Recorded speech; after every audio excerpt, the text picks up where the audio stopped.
بزرگان دین کے اعمال کو ہم دیکھیں کہ ہمارے بزرگوں نے یہ حقوق ادا کیسے کیے تاکہ ہماری زندگیوں میں ان کے کردار کا نور پھیلے۔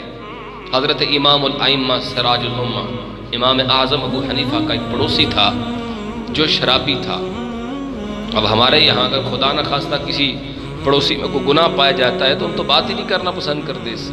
یہ گناہ گار جو ہے، بھائی گناہ گار تیرا تو نہیں نا، اپنے رب کا ہے نا، وہ تیرا کیا بگاڑا اس نے؟ اللہ کے ساتھ اس کا اچھا گناہ سے نفرت کی جائے، گناہ گار سے نہ کی جائے، اس کو قریب کرو، سمجھاؤ، ہو سکتا ہے اللہ ہدایت دے۔ لیکن بد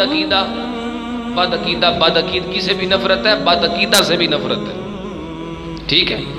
لیکن یہ بات یاد رکھیں، بد عقیدوں کے ساتھ بھی ہمیں حسن سلوک کا، لڑائی کا حکم نہیں ہے، حسن سلوک کا حکم ہے، اچھے الفاظ کے ساتھ، اچھے انداز کے ساتھ تبلیغ کا حکم ہے، قرآن پاک کا حکم ہے۔ اللہ فرماتا ہے میرے پیارے حبیب صلی اللہ علیہ وسلم ان کو تبلیغ کرو بالحکمت، حکمت کے ساتھ، والموعظۃ الحسنہ، اچھے باز کے ساتھ، اچھے انداز کے ساتھ۔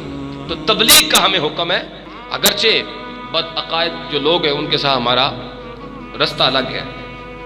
امام اعظم ابو حنیفہ رحمۃ اللہ تعالی علیہ فرماتے ہیں ایک شخص ان کا جو پڑوسی تھا وہ جوتے بنانے کا کام کرتا تھا اور رات کو وہ شراب پیتا اور خوب شور مچاتا۔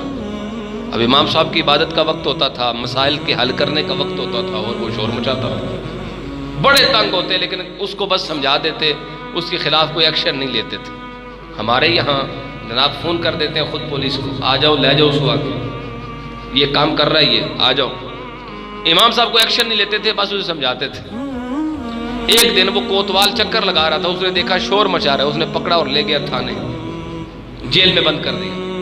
اب امام صاحب خود جا رہے ہیں جیل میں، جیل خانے میں اسے چھڑوانے کے لیے، اور کوتوال کے سامنے اس نے کہا حضور آپ کدھر آ گئے یہاں؟ تو آپ نے فرمایا وہ میرا پڑوسی ہے، اس کو کہا حضور آپ پیغام بھیج دیتے، خود آپ نے کیوں تکلف فرمایا؟ امام صاحب کی وجہ سے اس نے چھوڑ دیا۔ اب امام اعظم ابو حنیفہ اپنی سواری پہ سوار آگے آگے جا رہے ہیں، وہ بندہ پیدل پیچھے آ رہا ہے اور آواز دے کے کہتا ہے ابو حنیفہ میری بات تو سنو، میں تو شرابی ہوں اور اپنے عمل سے تکلیف دیتا ہوں، ساری زندگی دیتا رہا ہوں، آپ نے یہ احسان کیوں کیا؟ فرمایا احسان نہیں کیا، میں نے پڑوسی ہونے کا حق ادا کیا ہے، یہ میرا احسان نہیں ہے۔ اس نے کہا اچھا پھر آج میں بھی آپ کے ہاتھ پہ توبہ کرتا ہوں، آج کے بعد کبھی شراب نہیں پیوں۔ حسن اخلاق یہ رویوں کو تبدیل کر دیتا ہے۔ حضرت مالک بن دینار بہت بڑا نام ہے بزرگان دین میں سے، ان کا جو پڑوسی تھا، یہ اس کا جو پرنالا تھا نا چھت کا، وہ امام مالک بن دینار کے گھر میں تھا، سین میں۔ آپ سوچ سکتے ہیں کہ ایسا کو کر جائے اور ہماری زندگی میں، ہمارے ساتھ، ہمارے گھر میں کوئی ایسا کر جائے؟ پرنالا سیدھا آپ کے شہر میں تھا اور کئی سال تک رہا۔ جب وہ پانی آتا بارش کا سارا سین گندا ہو جاتا، امام صاحب جو ہے وہ صاف کر دیتے، بڑی تکلیف میں تھے۔ ایک دن اس نے کہا حضور آپ کو غصہ نہیں آتا؟ تو آپ نے فرمایا غصہ تو آتا ہے، انسان ہوں، فطرت ہے، غصہ تو آنا ہے مجھے۔ تو کہا پھر آپ غصہ کرتے کیوں نہیں، مجھے کہتے کیوں نہیں؟ تو آپ نے فرمایا میرے نبی نے غصہ پی جانے کا حکم دیا اور تو میرا پڑوسی ہے، تیرے ساتھ حسن اخلاق کا بھی حکم دیا۔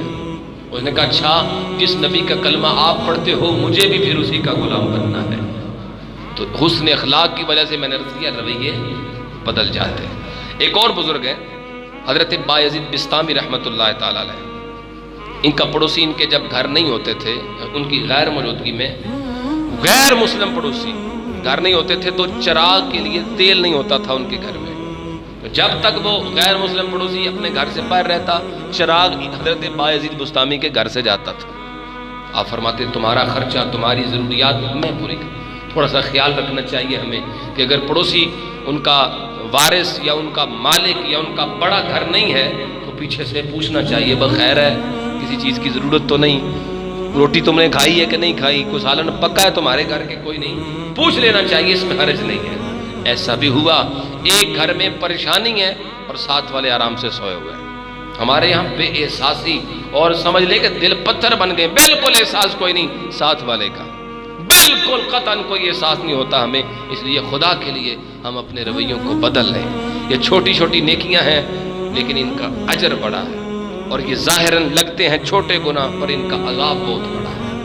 حضرت سہل بن عبداللہ رضی اللہ تعالیٰ عنہ فرماتے ہیں ان کے گھر کی صحن میں پڑوسی غیر مسلم کے بیت الخلا کا سوراخ تھا. آپ سمجھ سکتے ہیں کتنی بڑی تکلیف ہے. بیت الخلا کا سوراخ. یہاں تو نالی میں اگر کوڑا کوئی عورت نہیں نکالتی نا اپنے حصے کا تو لڑائی اس پہ ہو جاتی ہے کہ تو کوڑا کیوں نہیں کٹیا. ٹھیک ہے, اگر ذرا کوئی آندھی چل پڑے, کوئی تھوڑا سا وہ گند پڑ جائے تو اس پہ لڑائی ہو جاتی ہے. بچوں کی چیز کوئی ادھر ادھر گر جائے اس پہ لڑائی ہو جاتی ہے. کپڑا اڑ کے آگے پیچھے چلا جائے اس پہ لڑائی ہو جاتی ہے. ہم نے دیکھا لڑائی. سب سے زیادہ ہم جس کے ساتھ لڑنا چاہتے ہیں وہ ہمارا پڑوسی ہے. چھوٹی چھوٹی باتوں پہ جھگڑے ہیں اور اتنے شدید قسم کے ہمارے جھگڑے, خصوصاً یہ مسئلہ خواتین میں پایا جاتا ہے. ادھر سے لے کے ادھر تک تو نے اپنی نالی ضرور صاف کرنی ہے, اگر نہیں کی تو پھر لڑائی ہو جائے گی. ٹھیک ہے, وہ آگے والی کے ساتھ پیچھے والی کی لڑائی ہے. عجیب انداز ہے اور عجیب ہمارے اخلاقیات ہیں. 1 فٹ جو ہے وہ اگر جھاڑو زیادہ لگ گیا تو کیا فرق اس سے پڑ جائے گا. ٹھیک ہے, چھوٹی سی بات ہے نا, کوئی بڑی بات تو نہیں, قیامت تو نہیں آ جائے گی اس مسئلے پہ. لیکن ہم نے کہا نہیں بھائی, ہم جو ہے وہ کوئی اور نہیں ہے, اس پہ لڑنا ہی لڑنا ہے. خدا کے لیے ہم اپنے رویوں کو بدلیں. حضرت سہل بن عبداللہ کے گھر میں غلاظت گرتی تھی, غلاظت, بیت الخلا کی غلاظت, اور روز روز صاف کرتے تھے, روز صاف کرتے تھے. جب آپ کا آخری وقت آیا تو آپ نے وہ جو یہودی تھا نا پڑوسی, اس کو بلایا. آپ نے فرمایا اب میں جانے لگا ہوں دنیا سے, میرا وقت تھوڑا رہ گیا ہے, اب یہ سوراخ بند کر لے کہ اس گھر میں پھر کوئی سہل بن عبداللہ نہیں رہے گا. میں جا رہا ہوں, میری اولاد پتہ نہیں برداشت کرے نہ کرے, اس لیے اب سوراخ بند کر لے. مطلب جب تک میری زندگی ہے میں تو برداشت کر رہا ہوں اور صاف کر رہا ہوں, لیکن اب میں چونکہ دنیا سے جا رہا ہوں, میرا آخری وقت ہے, اس لیے خدا کے لیے اب برداشت نہیں ہوگی بعد والوں سے. بعد والے پتہ نہیں تیرے ساتھ کیا سلوک کریں گے, اب بند کر لے.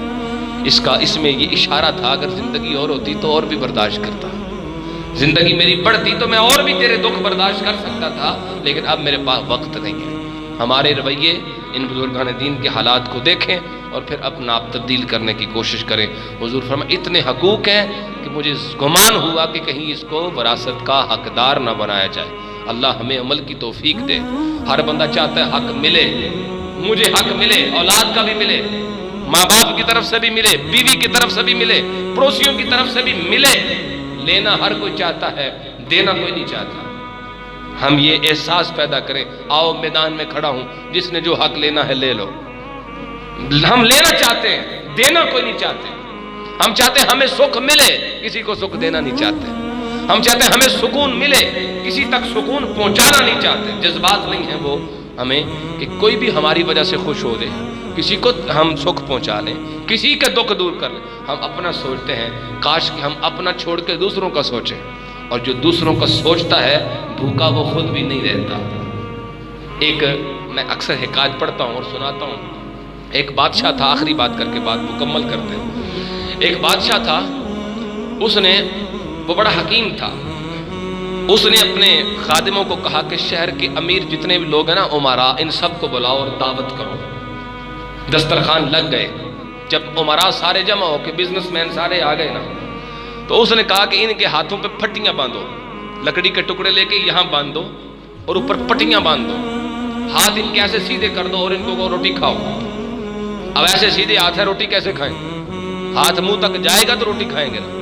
سب کے ہاتھ ایسے سیدھے, ایک دوسرے کا منہ دیکھتے رہے, حتیٰ کہ وقت ختم ہو گیا. بادشاہ نے کہا ان کو دفع ہو جاؤ, نکل جاؤ.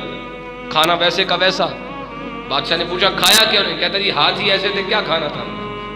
کچھ عرصہ گزرا. بادشاہ نے کہا شہر کے اندر جتنے فقیر رہتے ہیں اللہ کے بندے سب کو بلاؤ, اللہ کے درویش بندوں کو بلاؤ, نیک بندوں بزرگان دین کو بلاؤ. بلا لیا, کھانے پہ بٹھا دیا. فرمایا ان کے بھی ہاتھ باندھو.